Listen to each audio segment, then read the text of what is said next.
Salut les amis, salut tout le monde et bienvenue une fois de plus sur votre chaîne d'information préférée, Clock Info.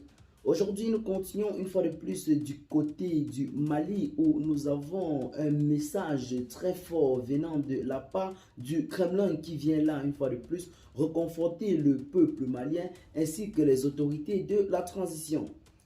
En effet, le langage est un peu diplomatique ou pas du tout. Depuis que les Occidentaux ont décidé de dominer le reste du monde, la Russie de Vladimir Poutine et de Sergueï Lavrov ne porte plus de gants ni de civilité dans les rapports avec eux. Attaque contre attaque, menaces ouvertes, tout y passe.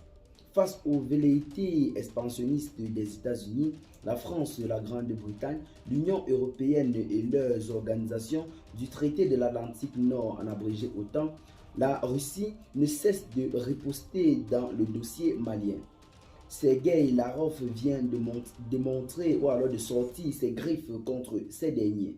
Il affirme clairement, je cite, nous avons averti le monde occidental de notre nouvelle coopération bilatérale avec le Mali dans plusieurs domaines.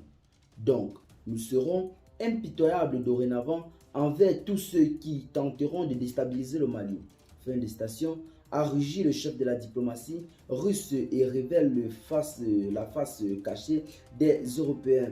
Il affirme en outre que, je cite, mon cher collègue Jean-Yves Le Drian, de même que le chef de la diplomatie européenne, Joseph Borrell, en septembre 2021, m'ont dit directement que la Russie n'avait rien à faire en Afrique, ni pas des moyens étatiques, ni pas des moyens privés, car l'Afrique est une zone d'intérêt de l'Union européenne et de la France. Fin de citation, informe-t-il. Pour la résolution de la crise, il propose que, je cite, la Russie est convaincue que les sanctions contre le Mali sont contre-productives. Et pour résoudre la crise, il faut encourager toutes les parties aux négociations et au dialogue.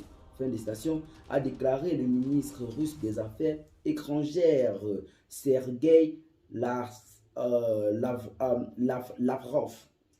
Eh bien les amis, c'est là en quelque sorte le message très poignant du Kremlin, notamment pour menacer ou alors contre les pays de l'Union européenne et de l'OTAN. Dis-nous en commentaire ce que vous en pensez, partagez la vidéo, vous en avez trouvé intéressante, abonnez-vous à la chaîne si ce n'est pas encore fait et à très bientôt pour de nouvelles informations. Bye bye.